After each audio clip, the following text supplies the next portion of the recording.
This Epstein file is going to piss you off. So here's the EFTA number for those who want to read this themselves. So this information comes from a U.S. Attorney Memorandum, an official document discussing the investigations by authorities into Jeffrey Epstein. And let me just read you this paragraph. Now, remember, Epstein, at the time that this was all happening, was recently convicted of sexual charges involving minors, and he was suspected of being a sex trafficker. When he was in jail, Epstein would have his lawyer, Darren Indyke, and a paralegal bring him a computer, which he used to have video sex with blank. While Epstein was on work release, a number of women visited him at his office and would watch movies with him on a couch. At some point when Epstein was on work release, blank was put on his approved driver list and would drive him back to jail at night in a Suburban with a mattress in the back. Most nights, she and Epstein would park near the jail and have sex in the back of the car. Epstein seemed friendly with the guards at the jail, but she does not know why he was permitted these freedoms. So, I want you to think about this. Epstein was barely in prison and barely into his sentence after being convicted on sex charges, sex crimes against minors. Epstein is allowed to have video sex on a computer. He is allowed to have women come over to his office to watch movies and snuggle and do God knows what on a couch. He's even allowed to have someone pick him up and drop him off back at jail with a mattress in the back of the vehicle. And he's, essentially permitted to have sex with this person.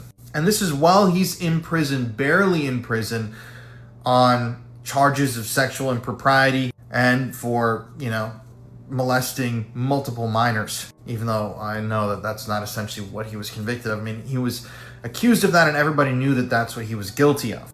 So why was he given these privileges? Especially when he was only a year or two into his prison term. I mean, it makes absolutely no sense to me. But yeah, this story just continues to amaze me as more and more details are revealed. I'm going to stay on top of this. Let me know your thoughts in the comment section.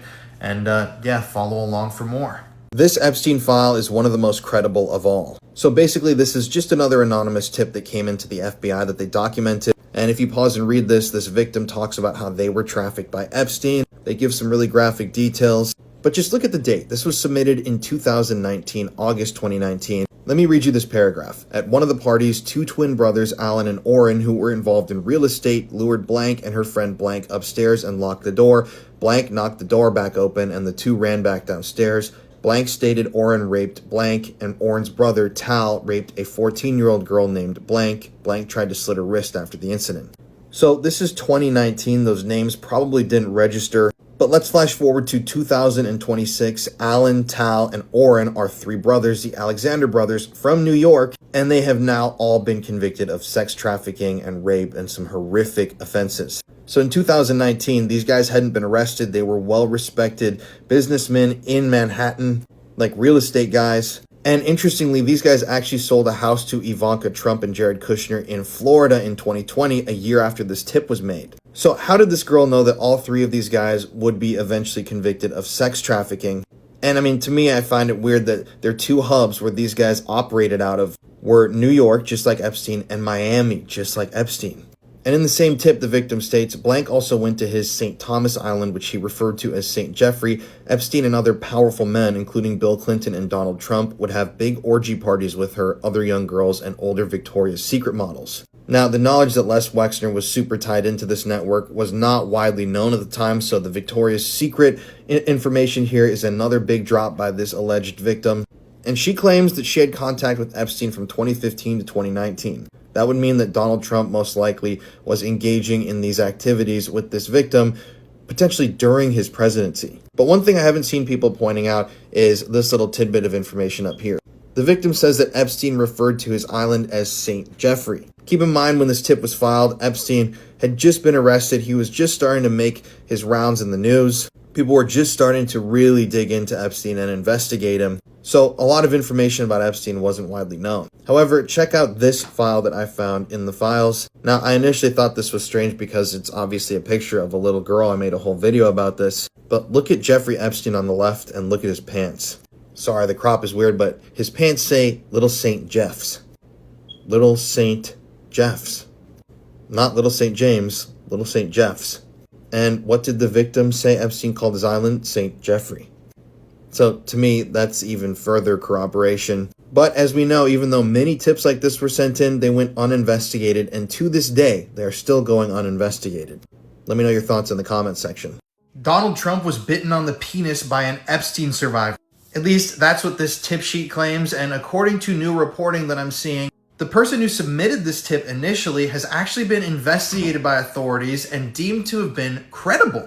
So here's the EFTA number. Let me just read this to you because this is really shocking stuff. Blank recalled at least one incident in which Epstein took her off the island when she was between 13 to 15 years old. He drove her and/or flew her to either New York or New Jersey. She was introduced to someone with money. It was Donald Trump. Blank and Epstein were with others, to include Trump, in a very tall building with huge rooms. Trump did not like Blank from the get-go. He didn't like that I was a boy girl, referencing a tomboy. Blank could not recall the identities of the other individuals present. However, they all exited when Trump asked everyone to leave the room. Trump mentioned something to the effect of, "Let me teach you how little girls are supposed to be." Trump unzipped his pants and put Blank head down to his penis. Blank bit the shit out of it. Trump struck Blank and said words to the effect of, "Get this little bitch the hell out of here." Blank advised she bit Trump's penis because he disgusted her. Quote, "He had money, it reeked off of him," end quote. At that point, people re-entered the room, no further information provided. Blank recalled a blonde, beautiful woman approaching her at some point that day after her interaction with Trump.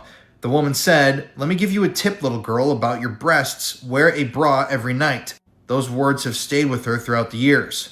Blank got the feeling the relationship between Epstein and Trump included a certain amount of jealousy. She thought Trump appeared jealous of Epstein, but at some point they ended up on level playing fields. Trump and Epstein sometimes used the terms fresh meat, untainted, and not jaded while referring to girls. At the time she heard it, Blank did not understand. She subsequently looked up the word jaded. Blank stated she had 2 additional interactions with Trump, but she asked that the interview move on to a different subject for the time being. So, according to recent reporting, investigators have actually interviewed this person, or did in the past, and after a series of interviews, they actually believed that this tipster was believable, that they were a reliable witness. They actually deemed this person to be credible, which obviously makes this sheet incredibly damning and a very bad look for Donald Trump. I mean, here you have a 13 to 15-year-old girl talking about biting Trump's penis, Trump talking about fresh meat, untainted, talking about Trump's relationship with Jeffrey Epstein, the most infamous pedophile of all time, and how he was jealous of the most infamous pedophile of all time. We know that their relationship was long and documented, but I thought this was crazy that this tip was deemed to have been credible. I'm sure there are more bombshells that are going to be dropping soon, so follow along for more. This appears to be yet another image of Donald Trump in the Epstein Files, and I haven't seen many people talking about it. So you can see the EFTA number here. This photograph comes from the recent DOJ drop, and it comes from the raid on Epstein's Manhattan mansion. So this was inside of Epstein's New York townhouse. And this is like the superstar desk. I mean, top left, you've got Epstein and Ghislaine Maxwell with the Pope. Here you've got Jeffrey Epstein and MBS. Here you have got Bill Clinton, who's with Epstein in the full photo. And this is a picture of Epstein with Prince Andrew and Ghislaine, which I've seen and talked about many times before. But if you look down in the drawer, you will see a familiar face, actually a few familiar faces. So up top, you see Trump and Melania. That is the infamous photo of Trump, Melania, Epstein, and Ghislaine. But then right below it, you can see Trump with 4 women in, 2 of them are in bikinis, one's in regular, what looks to be show clothing. But yeah, Trump surrounded with women, and you can see the photo's actually even been cut. There's a triangle almost cut out of it. Now, I believe that when this was initially released, this was censored out. So the DOJ was trying to block out the release of these photos, and they eventually released the unredacted image and showed people what was lying behind that black square. But I don't know who these women are. I believe this obviously has to be at a beauty pageant, probably one of the pageants that Trump owned. But right now, that's all just speculation because I haven't really seen anybody talking about this image. And it's just another reason why Trump and his cronies would want to hide these files and hide the truth behind exactly what happened with Epstein and his group of ghouls. But as always, let me know your thoughts on this picture and this find, and I will be back soon with another update. Trump was actively recruiting girls, whether it was for him or Epstein, she did not know. This is an interview with an alleged victim witness, a victim of Jeffrey Epstein's and allegedly of Donald Trump's too. So for reference, you can see the EFTA number down there, bottom right. This document you can see in red was subject to a protective order, meaning that this is one of the more confidential documents that has been found within the files. But once again, this appears to be an interview with an alleged victim witness, and I'm just going to read this to you in full. Blank, DOB blank, contacted SA blank to discuss the information she provided from her prior interview. Blank provided the following information. Blank wanted to know why nothing was being done in regards to the information she provided about Donald Trump. Blank expected things to come out by now regarding Trump. Blank had a friend in Florida who used to see Jeffrey Epstein and Donald Trump together all the time. Blank stated Trump was actively recruiting girls, whether it was for him or Epstein, she did not know. Blank advised Trump stayed behind the scenes because he has other people. Blank knew there were videos found in Epstein's home. When asked how she knew this information, Blank advised that she had read about it. Blank is scared if Trump is reelected, saying this man is a monster. Blank stated there was a ring of girls who were threatened. Blank felt she was threatened indirectly by people who claimed to work for Trump. When asked how she knew all this information, Blank responded that she had seen the documentaries around Epstein, and that is how she knew this information. So once again, you have just another reference to Trump working with Jeffrey Epstein. Now, just a few weeks ago, I interviewed a former Swiss beauty pageant contestant named Beatrice Kuhl, and Beatrice told me that at Trump's pageant in New York, she was approached by Jeffrey Epstein, and she has stated this publicly that Epstein introduced himself as Dawn's best friend, and she claims that Epstein was recruiting her, or he was trying to recruit her for Trump's whatever you would call it, a ring. Jeffrey Epstein was trying to get her to go to Mar-a-Lago. So according to Beatrice and also many other victims/survivors, Trump and Epstein seem to be working together. And so that's why I found this information to just be bizarre. And it seems like, in my opinion, just looking at this, another piece of information that the FBI and DOJ received and then just threw in the trash. Hopefully someone suggests getting authorization now for Iran, that Congress would do it. This email was sent by Jeffrey Epstein to Ehud Barak, the former prime minister of Israel, in September of 2013, almost 13 years ago. And this is important because you can see Jeffrey Epstein in this message actually pushing behind the scenes for the US to essentially go to war on Iran, or I should say go to war with Iran. But the fact that he was saying this to Israel's former prime minister, and Ehud Barak is the guy who's basically in charge of Israeli intelligence services. He's a very powerful, important guy behind the scenes and a close friend of Epstein's, also accused by victims of being into some really violent sexual acts. But seeing this, I mean, this was shocking to me. But buckle up because this rabbit hole gets even deeper. 2018, 5 years after that previous email was sent, Jeffrey is having a conversation with another unnamed individual. This could be Steve Bannon, I don't really know. But in this conversation, they are essentially talking about Donald Trump. Trump was president at the time, and they're saying that there was public scrutiny surrounding Trump at the time. There were investigations closing in around Trump. Impeachment was the talk of the town. And basically they were talking about, they literally called Trump a rat and say, we don't know what a rat would do if you were backed into a corner. And Epstein suggests that he might choose to bomb Iran. It's right there in the emails. And whoever Epstein's talking to even says, oh, that would be crazy. And then Epstein says, not from his perspective, basically saying he would understand why Trump would choose to bomb Iran to get the attention and the eyes of the prying public off of him. It's interesting too, because they're talking about Trump and his family and his business dealings at the time, and Epstein seemingly seems to posit that bombing Iran would be a distraction. There was also the tweet posted by the former head of Iran, Ayatollah Khamenei. He wrote, or his team wrote on X in February, this island of corruption, which is talking obviously about Epstein Island, is only one example. There is much more of this. Just as this was not apparent and then became exposed, there are many other things that will soon come to light. And now, just a few weeks after, he is dead. I'm not saying here that I obviously support Ayatollah Khamenei and what he implemented in Iran, but I do find the timing of all of this partnered with Epstein's old emails to be fishy.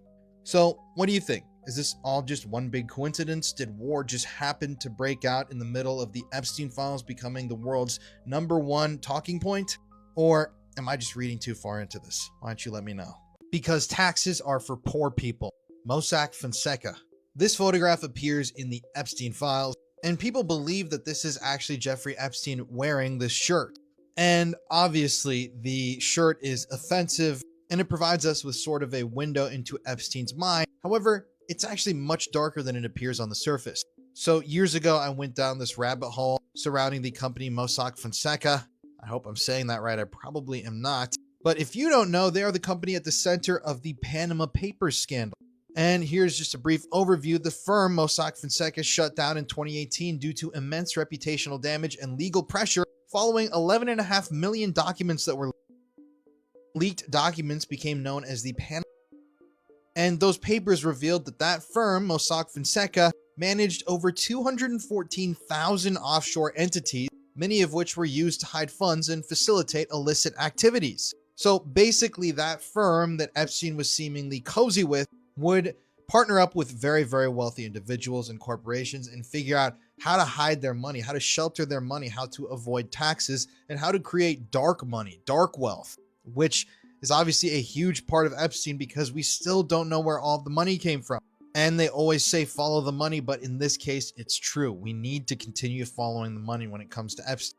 The Panama Papers ended up implicating 12 current or former world leaders, 128 different politicians and officials, and numerous celebrities and business people. As it states right here, notable names included Vladimir Putin's associates, a former Icelandic prime minister, and even soccer star Lionel Messi. So the Panama Papers were an absolutely huge thing, an absolutely massive corruption scandal, and they showed that the wealthy ultra elite have these intricate systems that help them hide their money so that they stay rich and can protect their fortunes. And also then you get into dark money and CIA intelligence funds, shell companies and intelligence-backed shell companies, all that different stuff. So to see this shirt in the Epstein Files, I mean, my jaw just dropped. This is like one of the most infamous companies of all time, especially when it comes to corruption and hiding money and dark money. And not only is Epstein seemingly slapping those who are less off than him in the face, but he's also promoting like one of the #1 conspiracies of all time. And to me, that is just crazy. We could talk about this all day. Jeffrey Epstein's last girlfriend is being exposed for her role in his operation. So if you don't know, this is Karina Shuliak. She was dating Jeffrey Epstein at the time of his death. And some eagle-eyed individuals have spotted this email in the file. You can see the EFTA number down there. And in this email, it appears that Karina is speaking to one of Epstein's victims/survivors.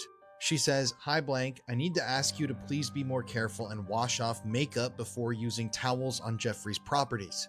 Our cleaners could not remove the stains and had to replace them a few times now. They work hard to keep the places clean, and we would appreciate if you please help us keep it this way. Thank you, Karina." Now, to me, this shows that Karina knew that there were girls visiting Epstein's properties, and she more than likely knew, just in my opinion, that these girls weren't there for happy, positive experiences. I mean, it's really strange. She's asking another girl to stop wiping her makeup off on the towels at the properties owned by her boyfriend. I mean, none of this makes sense to me unless Karina possessed some sort of knowledge, even if it's minimal knowledge. And that's why I believe the FBI DOJ should bring Karina Shuliak in and ask her some questions, because just in that one email with her referring to girls wiping off their makeup and stating that this girl has wiped off her makeup there multiple times, she knew that these girls were visiting and she probably had at least a minimal idea of what was going on. And there's also an email in the files where Karina says that it's inhumane to make their cats travel on an airplane to Epstein Island. So she seems to have more empathy for a cat than the girls and children that were being trafficked by her boyfriend. And yet Karina has managed to really escape all of this unscathed. I haven't really seen anybody bringing up Karina in any sort of investigative way, but she is definitely someone that I think needs to be looked into immediately. Trump is being mentioned again in the Epstein Files, and this time the charges are pretty disturbing. So according to 2 interviews with alleged victims/survivors in the Epstein Files, Trump was heavily involved with Epstein. I'm just going to read this to you from the reporting. The victim recalled walking down a hallway, and to the right was the massage room with the bathroom. The victim remembered a bathroom with dark marble and bright lighting with the toilet in its own section. Epstein came into the room and was like, let's go, let's go. And this is where Trump comes in. According to the victim, Epstein got on the massage table and was on a speakerphone call with Donald Trump. The victim started getting undressed and they started massaging him. The victim started massaging Epstein's feet and pointed to his back. So we don't know how long Epstein was on the phone, allegedly, with Donald Trump, and that's all the detail that we really get here. However, it is extremely disturbing to me that Donald Trump seems to have been on the phone with Jeffrey Epstein, if this story is true, while a victim was being sexually assaulted. And it's hard to imagine he wouldn't have heard something or heard a commotion. I mean, obviously, I believe fully 100% that Donald Trump was complicit in Epstein's crimes, so this isn't, something that I have to be convinced of. But for those of you on the fence, it just looks bad. There's also a second survivor who makes an accusation in these new files. I'm going to read this to you. Interviews with the second woman state she was 29 when she began working for Epstein as a masseuse around 1993. That's the period when Epstein and Trump were real good friends. She told authorities she traveled with him for 6 years, including going to his private island in the Caribbean, the document states, and massaged his girlfriends as well as Trump. Also, this is the damning part. The document states that she massaged Trump's feet on the plane from Palm Beach to New York. And then there's a little mention here that flight logs show that on August 13th, 1995, Trump and his son Eric flew from Palm Beach to Teterboro Airport in New Jersey on Epstein's plane, the Lolita Express. So now we've got accusations that Trump was getting a foot massage from a victim, just like Bill Clinton, and accusations that Trump was on speakerphone or on the phone with Epstein while he was assaulting a victim. To me, I don't know how you still defend this. There are still people out there who do defend this, but yeah, I cannot wait until the tables are turned and there are new people in there that want actual justice for survivors and victims, because the day of reckoning is coming. What did Elon Musk say? The hammer of justice? I hope the hammer of justice comes down on all of these people. I mean, it's so funny. The people that seem to have been the loudest about releasing the files and going after people seem to have been implicated the most. I don't understand why they would have championed the release of the files if they knew that they were within those very files. But I'll keep you guys updated as more of this kind of story begins to unfold. This has to be one of the most disturbing things found in the Epstein files. And here's the EFTA number so you can verify this for yourself. Now, interestingly, this file appears to have been removed from the DOJ's website, and I do not know why. There is also no context given as to who drew this picture, why this is in the file, or what, but I do have to say Epstein looks extremely freaky. And this little blue circle was added by an eagle-eyed viewer online, because if you look behind Epstein right here, what is this? I'll give you a second. Well, it appears to be a map of a country whose name I am not going to say out of fear of censorship here, but you can see this for yourself. Yes, take one good long look at the map of this country. One more second, and then take a look at this image. Now, as you can see, there are what appear to be numbers and it looks like equations and symbols all behind Epstein's head. And then in addition, that map of this country over his shoulder. Now, there are a lot of people who believe that Epstein was working for this country, and there is a lot of evidence that that is the case. Now, some media outlets, it's hilarious, have actually gone out of their way to, quote, debunk those theories and have said, there's no way that he was doing this. Where's the evidence? But I could give you 60 to 100 pieces of evidence off the top of my head that are routinely ignored. And to me, stuff like this is just further proof. Even though we don't know who drew this or why this is in the files, everything in the files is there for a reason. Some of it is planted disinformation, which was on purpose and planted by authorities to throw people off of the trail. But I don't know. Let me know your thoughts on this below, because I had to make a video about this immediately. This was just chilling to see. So Iran is now openly claiming that members of the Epstein class are going to attack America. I'm just going to read this to you. This is an actual verifiable tweet from a man named Ali Larijani. And Ali is the secretary of the Supreme National Security Council of Iran. So he is one of the most powerful individuals in all of Iran, and he's extremely plugged into intelligence. So obviously he knows a thing or two about a thing or two. Now, keep in mind that this could be a lie. This could be propaganda. However, I am going to read this to you. And to the TikTok censors, this is verifiable information and a developing news story. So Ali tweeted, I've heard that the remaining members of Epstein's network have devised a conspiracy to create an incident similar to, I'm just going to let you read that number because I don't want to get censored, and blame Iran for it. Iran fundamentally opposes such terrorist schemes and has no war with the American people. So this is coming from this guy, one of the most powerful individuals in all of Iran. And as we know, Iran has been talking a lot about the Epstein Files. And, Iran is actually mentioned in the Epstein Files a number of times. So what do you make of this? I'm very curious to see what you guys think. And for Censors Online, this is reporting on a issue in the news. This is reported by mainstream media. This is independently verifiable.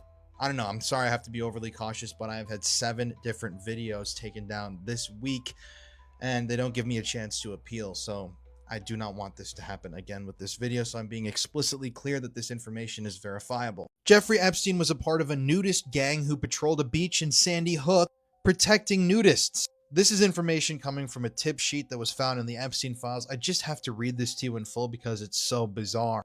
But there is actually some corroborating information that I find to be compelling. We'll talk about at the end. So this witness said from 1980 through 1993, Betsock met Epstein approximately 8 times. The initial introduction in 1980 was at the clothing optional beach in Sandy Hook, New Jersey. Epstein was part of a group of 20 men, some were gay, called the Greyhounds or the Greyhounds or Hounds. Hounds made sure nothing happened at the beach, meaning there was no orgy or sex between the hounds and those hanging out with the hounds. The hounds would chase other visitors off the beach who were having sex on the beach. The hounds would play volleyball naked.